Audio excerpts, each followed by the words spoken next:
മിശിഹായ്ക്ക് സ്തുതിയായിരിക്കട്ടെ.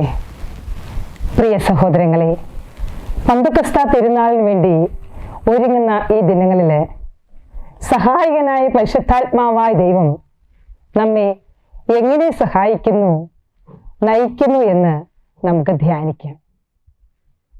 നമ്മിൽ പലരും പറയുന്ന ഒരു പരിഭവമുണ്ട്: എന്നെ സഹായിക്കാൻ ആരുമില്ല, എന്നെ മനസ്സിലാക്കാനും ആരുമില്ല. എന്നാൽ ഈ പരിഭവം അസ്ഥാനത്താണ്.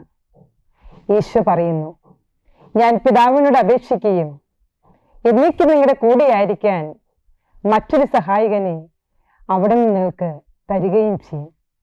വിശുദ്ധ യോഹന്നാന്റെ സുവിശേഷം 14-ാം അധ്യായം 16-ാം തിരുവചനം. എൻ്റെ വ്യക്തി ജീവിതത്തിൽ ഈ വചനം എന്നേറെ സ്വാധീനിച്ചിട്ടുണ്ട്. പല കാര്യങ്ങളും ചെയ്യേണ്ടി വരുമ്പോൾ ഞാൻ പരിശുദ്ധാത്മാവിനോട് ഇങ്ങനെ പ്രാർത്ഥിക്കാറുണ്ട്: പരിശുദ്ധാത്മാവേ, എന്നെ സഹായിക്കണമേ. പരിശുദ്ധാത്മാവ് കൂടെ നടന്ന് സഹായിക്കുന്ന അനുഭവം എനിക്കുണ്ട്. ഞാൻ പല കാര്യങ്ങളും മറന്നു പോകുമ്പോൾ പരിശുദ്ധാത്മാവ് തക്ക സമയത്ത് എന്നെ ഓർമ്മപ്പെടുത്തി തരാറുണ്ട്.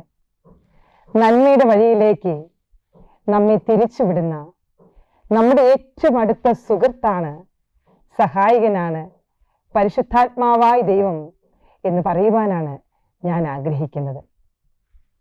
പരിശുദ്ധാത്മാവിൻ്റെ സഹായം പല വിധത്തിലാണ് നമ്മൾ അനുഭവിക്കുന്നത്. ഒന്നാമതായി പറഞ്ഞാൽ, വേണ്ട വിധം പ്രാർത്ഥിക്കേണ്ടത് എങ്ങനെയെന്ന് നമുക്കറിയില്ല. എന്നാൽ പരിശുദ്ധാത്മാവ് പ്രാർത്ഥിക്കാൻ നമ്മെ പഠിപ്പിക്കുന്നു. ഈശോയെ പൂർണ്ണ ഹൃദയത്തോടെ സ്നേഹിക്കാൻ, സഹോദരങ്ങളെ കാരുണ്യത്തോടെ ഉൾക്കൊള്ളാൻ പരിശുദ്ധാത്മാവാണ് നമ്മെ സഹായിക്കുന്നത്. പാപത്തിൻ്റെ വഴി വിട്ട് ദൈവത്തിൻ്റെ വഴിയെ സഞ്ചരിക്കാൻ പരിശുദ്ധാത്മാവായ ദൈവം നമ്മെ ബലപ്പെടുത്തുന്നു. ഒരു അധ്യാപകനായി പരിശുദ്ധാത്മാവ് നമ്മെ സഹായിക്കുന്നുണ്ട്. വിശുദ്ധ യോഹന്നാന്റെ സുവിശേഷം 14-ാം അധ്യായം 26-ാം തിരുവചനം. എന്നാൽ എൻ്റെ നാമത്തിൽ പിതാവ് അയക്കുന്ന സഹായകനായ പരിശുദ്ധാത്മാവ് എല്ലാ കാര്യങ്ങളും നിങ്ങളെ പഠിപ്പിക്കുകയും ഞാൻ നിങ്ങളോട് പറഞ്ഞിട്ടുള്ളതെല്ലാം നിങ്ങളെ അനുസ്മരിപ്പിക്കുകയും ചെയ്യും. അസ്ഥികളുടെ താഴ്വരയിലാണ് നമ്മൾ നിൽക്കുന്നതെന്ന് തോന്നുമ്പോഴും, ജീവിതത്തിൽ പ്രതീക്ഷകളെല്ലാം അസ്തമിച്ചു എന്ന് നമ്മൾ ചിന്തിക്കുമ്പോഴും, നമ്മെ അനാഥരായി വിടാതെ പരിശുദ്ധാത്മാവായ ദൈവം സഹായകനായി ഓടിയെത്തി നമ്മിൽ പുതുജീവൻ നിറയ്ക്കുന്നു. ഇത്ര അധികമായി പരിശുദ്ധാത്മാവായ ദൈവം നമ്മെ സ്നേഹിക്കുന്നുണ്ട്. ഈ പരിശുദ്ധാത്മാവിൻ്റെ തിരുനാളിനായി, പന്തക്കുസ്തയ്ക്കായി നമ്മൾ ഒരുങ്ങുമ്പോൾ ആത്മവിമർശനത്തിനായി ഒരു ചോദ്യം നമ്മോട് തന്നെ: എൻ്റെ വാക്കുകൊണ്ടോ പ്രവൃത്തി കൊണ്ടോ പരിശുദ്ധാത്മാവിനെ ഞാൻ വേദനിപ്പിക്കുന്നുണ്ടോ? നമുക്ക് ശ്രദ്ധയുള്ളവരാകാം.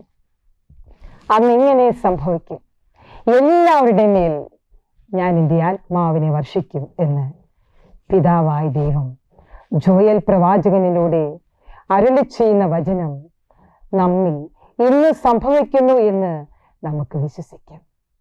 വിശ്വസിക്കുന്നവൻ്റെ ഹൃദയത്തിൽ നിന്നും വിശുദ്ധ ലിഖിതം പ്രസ്താവിക്കുന്നത് പോലെ ജീവജലത്തിൻ്റെ അരുവികൾ ഒഴുകും. നമ്മെ ബലപ്പെടുത്താൻ, നമ്മെ സഹായിക്കാൻ പരിശുദ്ധാത്മാവായ ദൈവം നമ്മോടൊപ്പമുണ്ട് എന്ന് നമുക്ക് വിശ്വസിക്കാം.